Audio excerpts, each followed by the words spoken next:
Have you ever had somebody tell you, just relax on your forehand or your backhand? That's all you need to do to get more power in your stroke. And you try to relax, but it doesn't really make sense. It's one of those vague things. Well, in this video, I'm going to show you how to relax using your forehand or your backhand so you can get more power. And the reason this is so important is because when you are stiff in the wrist, you actually take power away. Now, some coaches might say there's a wrong way or a right way to hit the ball, and I just don't believe that. I believe there's more efficient ways and less efficient ways, but even with that, you can still win. So don't get paranoid here where you're like, I have to swing this way, and if I can't play tennis. That's baloney. If you can learn how to do this, it's gonna make your forehand and backhand more efficient. And so the first idea I want you to wrap your head around is your swing with a hinge. Your swing with a hinge. And what I mean by hinge is a door hinge. So if this was like a wall and my racket was a door, I'm just turning the hinge back. And this is why it's so important. We all see what we call this locked in position with the wrist. Generally, this means when the wrist gets in a very flexed position versus extended position.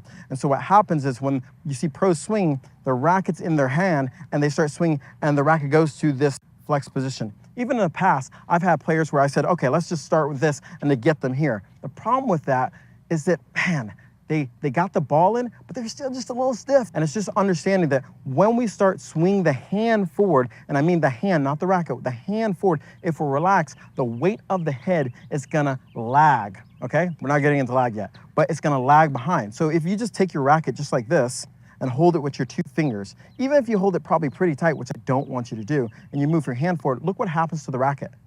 You see how for that split second as my hand goes forward, the racket stays behind, and I'm not making this happen. As I swing, it goes behind. And so we want to take that same effect, because what's going to happen is when my hand starts going forward, it puts my wrist, if I'm relaxed, that key word, if I'm relaxed, it puts me into this extended position, which is a much more secure position at contact, versus what a lot of recreational players, when they first start off, if you've ever heard, like starting that T or position like this, and what happens is the wrist is almost like in a neutral straight position. So it puts all the onus of dealing with the impact onto the wrist and strengthening it. And you see players like getting really tight like this, compared to having it where if you relax, using the hinge analogy here, where the racket stays back, it locks in by itself. You don't have to do anything. You don't have to make any special effort. So you get a ball, or you can hit a ball, where now you have so much racket at speed versus locking down, and that lockdown isn't, I would say, incorrect. It's just not as efficient. And so what happens when you lock down,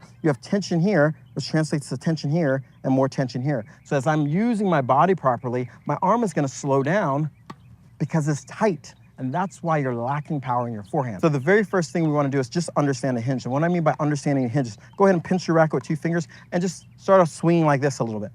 Feel yourself where the racket is lagging behind. And it's just because it's slipping through the fingers. I want you to keep the action of the racket in mind. Now, we're gonna actually work on the wrist. And you're gonna need something, whether it be a basket, you can do this on an edge of a fence, or any stable surface, or sorry, not surface, but object. What I really think though is a basket is a kind of a really good deal. Normally, I would not have this basket full of balls. So what I want you to do is actually do the wrong thing so we can learn how to do what the right thing feels like.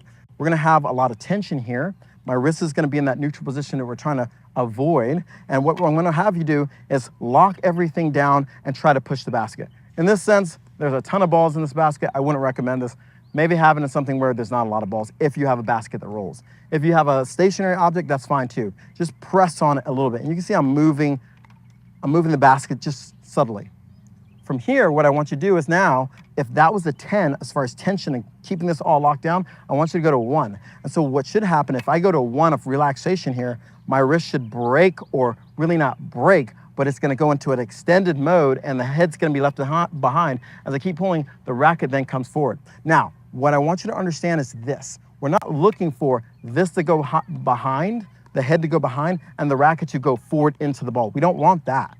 We actually want where, as we're pulling, this is when we're making contact, and then after we make contact, then the racket can go forward. Small timing difference, big difference in result. And so what we want to do is now go to that 1. And that 1 is just letting you, starting to allow your wrist to now relax here and let that racket head go behind. You might have to train this for a while just to get this feeling of relaxing the wrist and letting the hinge work. From here, the next drill I'm gonna do is actually, I'm gonna start closing my racket face. And this is gonna be different for everybody. I have a semi-Western grip, so I'm gonna tend to want my racket face pretty down.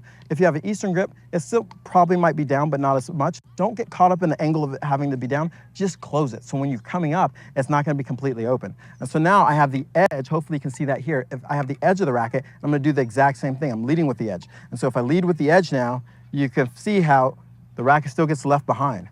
And now though, if I'm leading with the edge and pulling my hand forward and slightly up, you can see how my racket is vertical, okay? So we're working that drill here, same thing, just working that motion, okay? You would do this a ton of times until it feels really comfortable for you.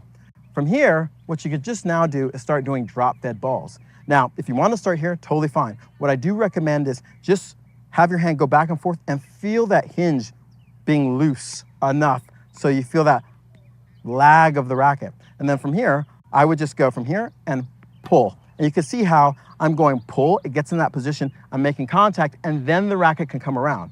And if you feel more comfortable after you do a couple of these, what you can start doing is closing the racket face down a little bit.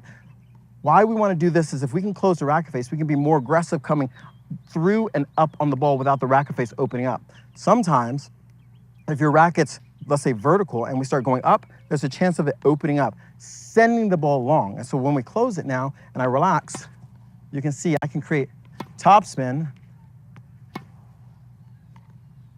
and power, and I can keep speeding my body up, and that energy gets transferred down to the arm instead of being locked down because the arm is stiff and tight. And this is how you can start creating more power and looseness and freedom on your forehand. And you can do the same thing on your backhand. If you want me to make a video showing you how to do this with your two-handed backhand, let me know in the comments. But definitely go out and try this drill where you start learning to relax. So now when someone tells you to relax, it means something. It means letting the hinge relax. So now you can pull your hand through and it locks that ball on the racket without having to be stiff. If you want more videos on how to improve your game, I highly, highly recommend a brand new video I just came out with talking about footwork right here. This is the cheat code to your tennis game. If you're feeling like you're not improving, I bet a lot of the angst you're feeling about not improving is because you don't have great footwork. So go watch this video right here and it's going to help you with that. Take care.